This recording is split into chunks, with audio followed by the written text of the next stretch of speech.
to be, that's kind of the way it's going to be organized, kind of like a net.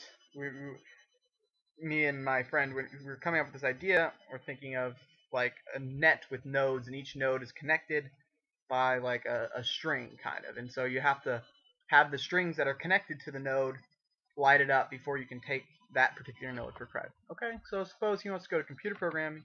This takes him to the lowest tier of computer programming, right? So this is the bottom tier, and these are all his choices for all of this stuff. So suppose he wants, so these are all courses basically that he has to take in order to check off his computer and database administrator degree. So he can kind of take these however he wants, so long as the prerequisites are basically satisfied, which means that some of these are not going to be available for credit until he takes classes and other stuff, probably. Okay, so now he starts on history, right?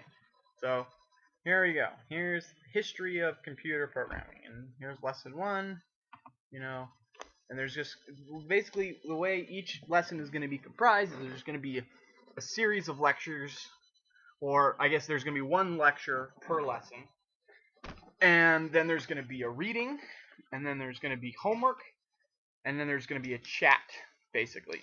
And the way it's going to work is the lectures are going to be provided, at least initially, hopefully by, we'll probably hire some people to do lectures and record them.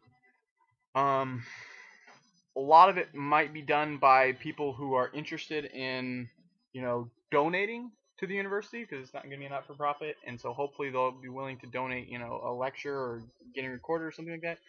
Or a lot of this stuff is, available on the internet already. I mean, all know the YouTube videos of, Berkeley is posting, or Khan Academy is even posting, and hopefully we can get permission from these people to use some of this content.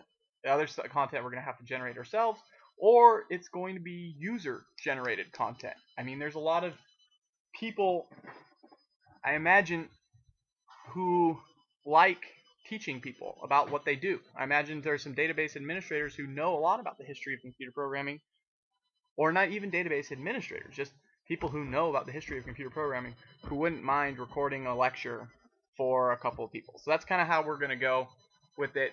Everything's going to be edited for correctness, at least originally. And also, there's probably going to be a tiered system of relevancy. So I guess what's going to happen is there's going to be the number one.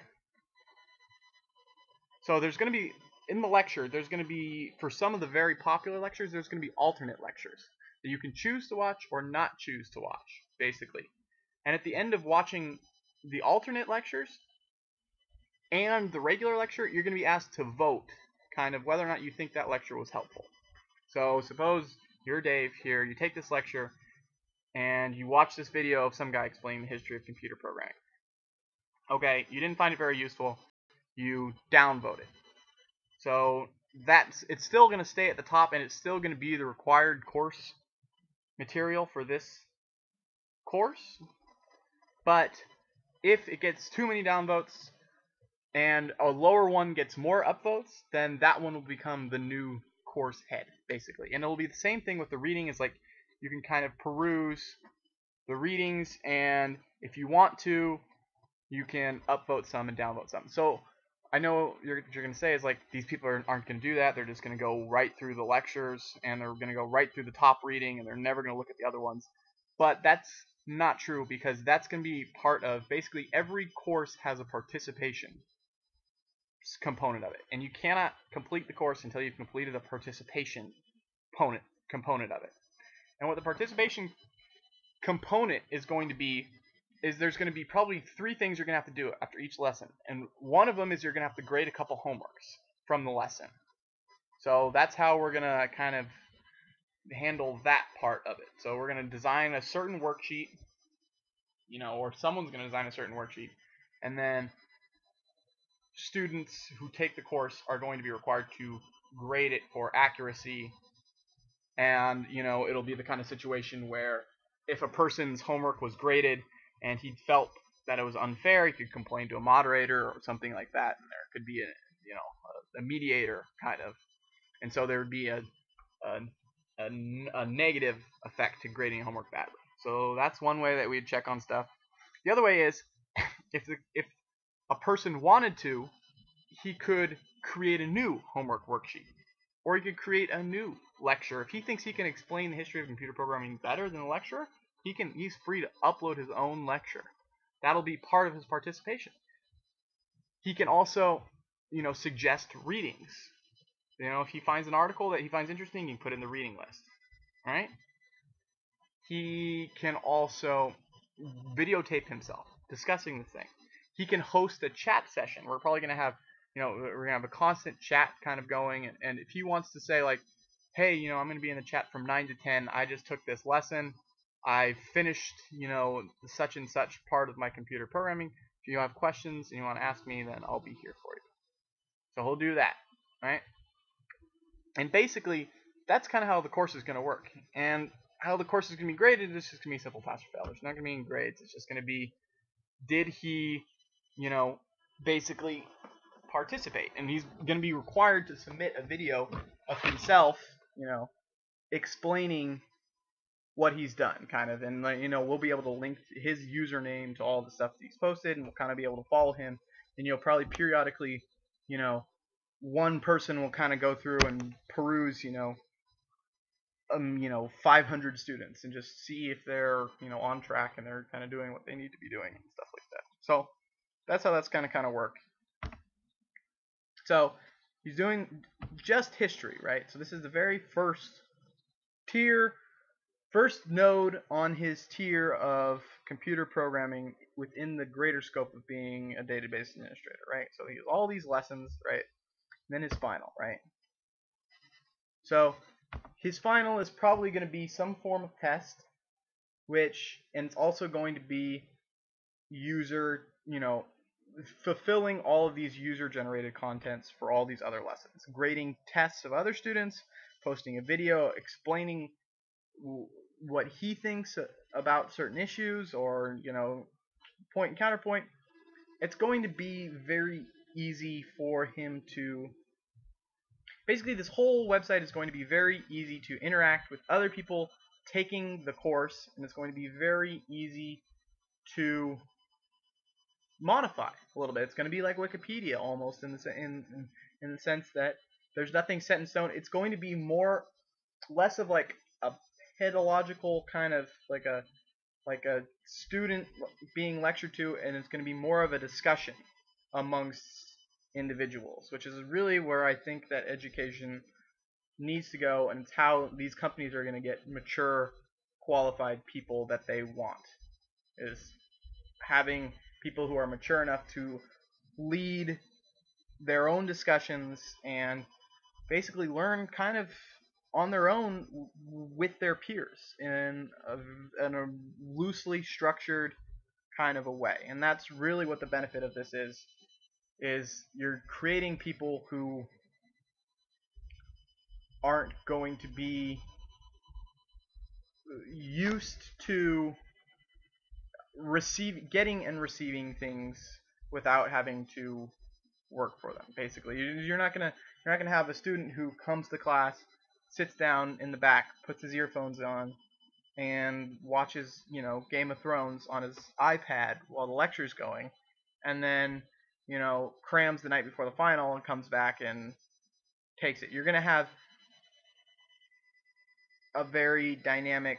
Basically, only people who are going to be taking these, are going to be wanting to learn what it is that they're being done, that they're doing, and it's going to be all, it's going to kind of all be up to you, and you can kind of choose your path, and you can kind of choose the stuff you want to look at, and you can kind of choose, but it's all going to be very structured towards producing a well-rounded person who, understands database administration pretty competently and is able to work on their own. So how this is going to work for companies is this is kind of what I'm hoping is we're going to have companies sponsor this, at least initially, And this is going to be, we're going to go to, say, you know, Google or something like that, and say, hey, are you guys interested in this? We're going to try to create a workforce that, is going to be cheaper, basically, than highly educated workforce, but it's also going to be, competent in ways that are almost more useful to you.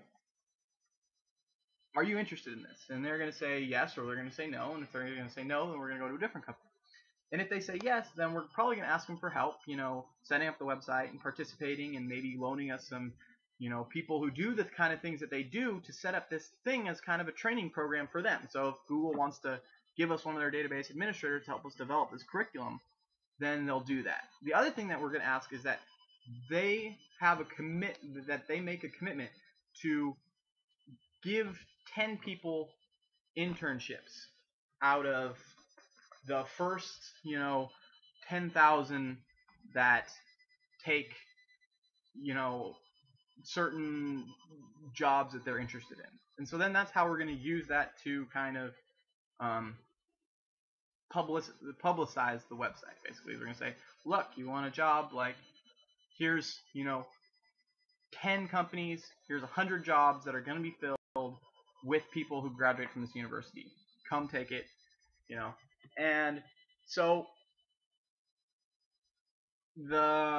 basically people are gonna have a chance to do it, and it's only the people who really, this is going to be a very labor intensive thing to do.